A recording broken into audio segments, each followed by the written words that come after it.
Olá meninas, aqui quem fala é a Daiane do grupo Esposas que Oram. Nós estamos na jornada Uma Vida com Propósitos de Rick Warren e hoje vamos ler o dia 30, Formado para Servir a Deus. Foram as tuas mãos que me formaram e me fizeram. Jó 10:8. O povo que formei para mim proclamará o meu louvor. Isaías 33:21. Você foi formado para servir a Deus. Deus formou cada criatura neste planeta com uma qualificação especial. Alguns animais correm, outros saltam, alguns nadam, outros escavam e alguns voam.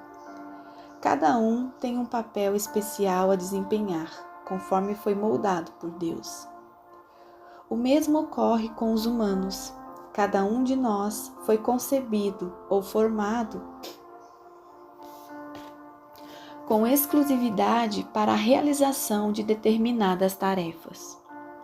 Antes de os arquitetos projetarem um novo prédio, eles primeiro perguntam: para que propósito? Como será usado? A função pretendida sempre determina o formato do prédio. Antes de Deus criar você, Ele decidiu que papel queria que você desempenhasse no mundo e o moldou com as características especiais ao cumprimento dessa tarefa.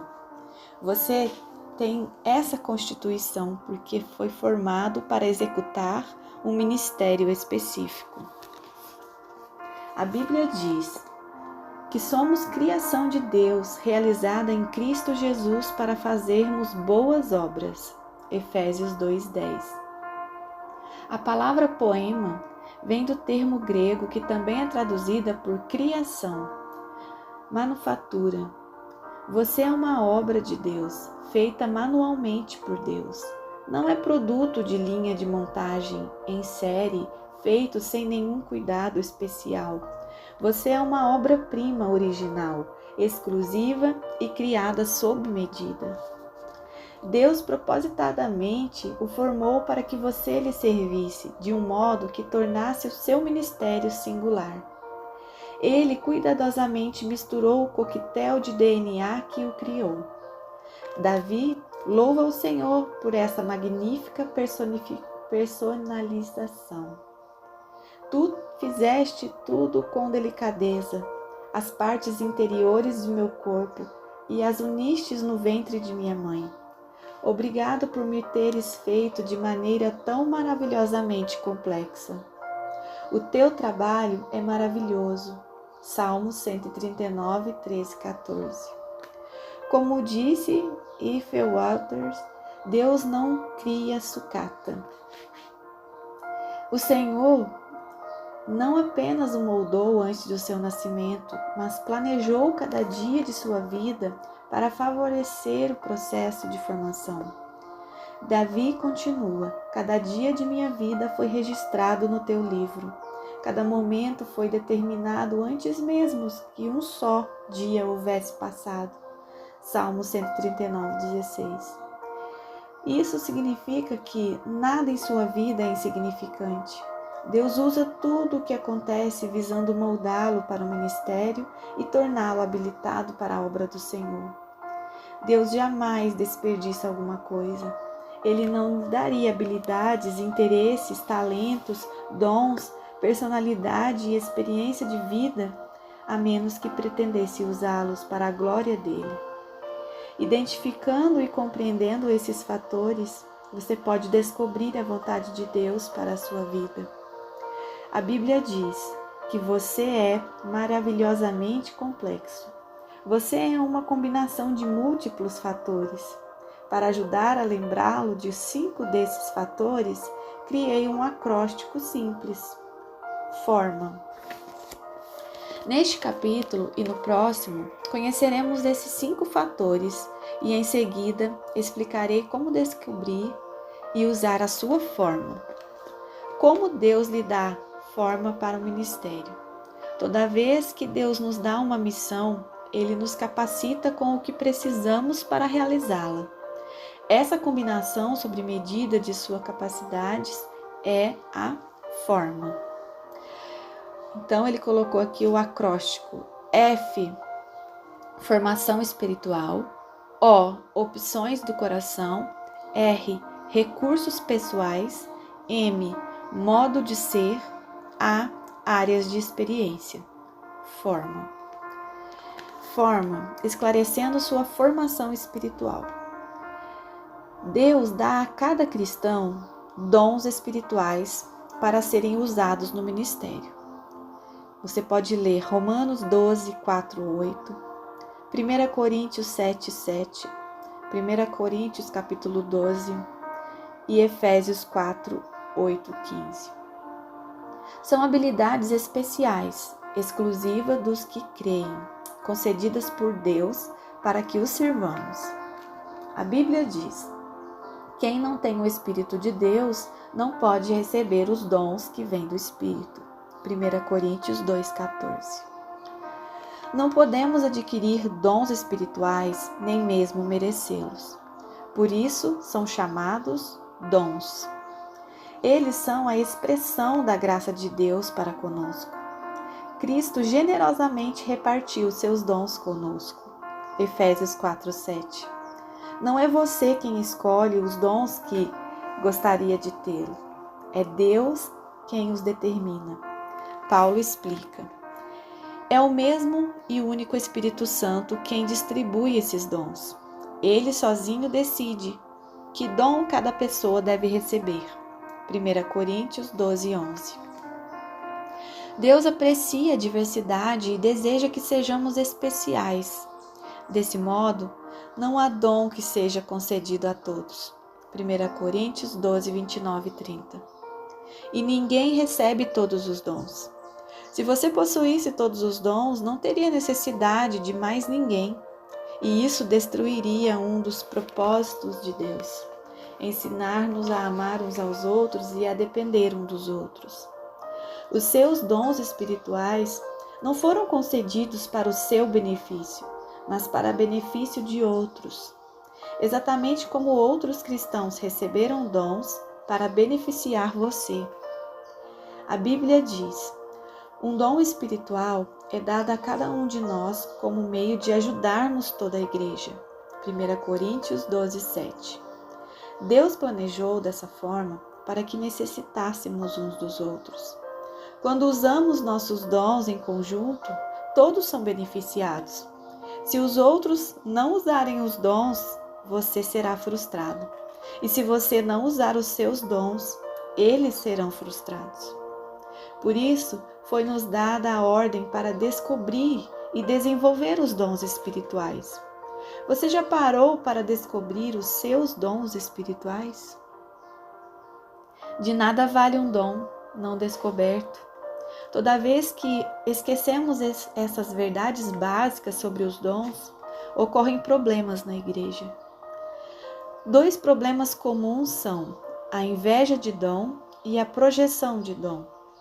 O primeiro ocorre quando comparamos os nossos dons com os dos outros cristãos e nos sentimos insatisfeitos com o que Deus nos deu, tornando-nos ressentidos e ciumentos, de modo em que Deus usa os outros. O segundo ocorre quando esperamos que alguém mais tenha nossos dons. Faça o que fomos chamados para fazer e se sintam tão entusiasmados quanto nós a respeito desse dom. A Bíblia diz: há diferentes tipos de serviço na igreja, mas é ao mesmo Senhor que estamos servindo. 1 Coríntios 12, 5. Os dons espirituais são às vezes exageradamente enfatizados, contribuindo para a negligência de outros fatores que Deus utiliza a fim de nos preparar para o serviço. Os dons espirituais revelam uma chave que nos permite descobrir a vontade de Deus para o nosso ministério. Mas eles, em particular, não formam o quadro completo. Deus também formou você de 4 outras maneiras. Agora vamos para a letra O, atentando para as opções do coração. A Bíblia usa o termo coração para descrever o conjunto de desejos, esperanças, interesses, ambições, sonhos e afeições que você possui. O coração representa a fonte de todos os estímulos. O que você gosta de fazer e o que mais lhe interessa. Ainda hoje, usamos a palavra nesse sentido quando dizemos: eu te amo de todo o meu coração. A Bíblia diz: assim como a água reflete o rosto, o coração reflete quem somos nós. Provérbios 27, 19. O seu coração revela o você verdadeiro. O que você verdadeiramente é. Não o que os outros pensam que você é, ou o que as circunstâncias o forçam a ser. O seu coração determina o porquê de você dizer as coisas que diz, sentir como se sente e agir da maneira como age.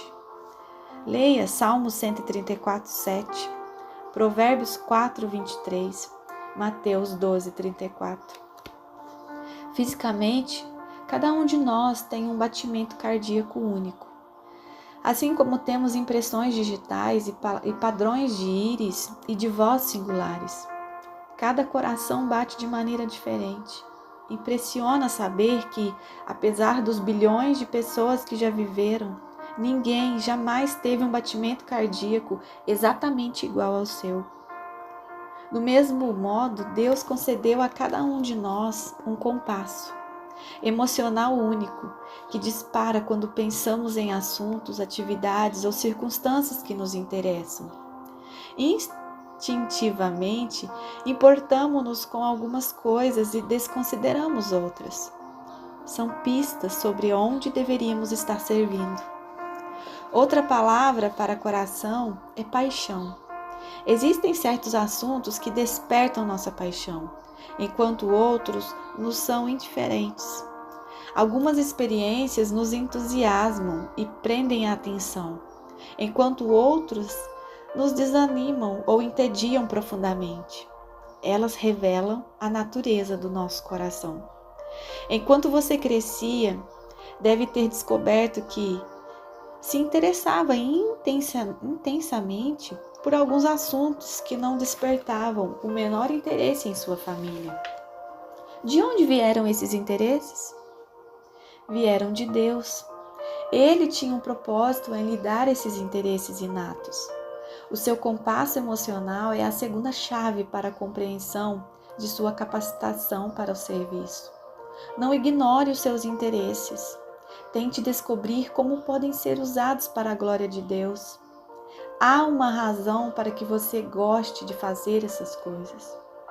A Bíblia nos manda continuamente servir a Deus, de todo o coração. Leia Deuteronômio 11, 13, 1 Samuel 12, 20, Romanos 1, 9, Efésios 6, 6. Ele quer que você o sirva apaixonadamente, não por obrigação. As pessoas raramente se destacam em tarefas que não apreciam ou que não lhe despertam paixão. Deus quer que você use os interesses naturais para servir a Ele e aos outros. Atentar para os impulsos internos pode indicar o ministério que Deus pretende que você desenvolva. Como você sabe quando está servindo a Deus de coração? O primeiro sinal revelador é o entusiasmo. Quando você está fazendo o que gosta de fazer, ninguém precisa motivá-lo, desafiá-lo ou inspecioná-lo. Você o faz com prazer. Não precisa de recompensas, aplausos ou pagamento, porque ama servir dessa forma. O oposto também é verdade. Quando você não se entusiasma com o que faz, é facilmente desestimulado. A segunda característica de quem serve a Deus com o coração é a eficiência.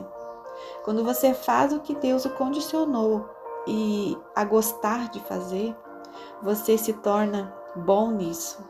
A paixão leva à perfeição. Se você não dá importância a uma tarefa, é improvável que se destaque nela. Em contrapartida, os maiores realizadores em qualquer campo são motivados pela paixão, não por lucro ou por obrigação. Todos já ouvimos dizer: Arranjei um emprego que odeio para ganhar bastante dinheiro. Um dia vou deixá-lo para fazer o que gosto. Isso é um grande erro. Não desperdice a vida num trabalho que não combine com o que há no seu coração. Lembre-se, as maiores coisas da vida não são as coisas. Aquilo que é significativo é muito mais importante que o dinheiro. O homem mais rico do mundo certa vez afirmou: é melhor uma vida simples, no temor do eterno, que uma vida rica, cheia de pepinos e abacaxis. Provérbios 15:16. Não se conforme em apenas alcançar uma boa vida, porque uma boa vida não é boa o suficiente. No final das contas, ela não satisfaz. Você pode ter muito de que viver e ainda assim não ter para que viver. Em vez disso, almeje a vida melhor. Servir a Deus de acordo com o que está no seu coração. Descubra o que você gosta de fazer, o que Deus lhe pôs no coração. E faça isso para a glória do Senhor. Amém.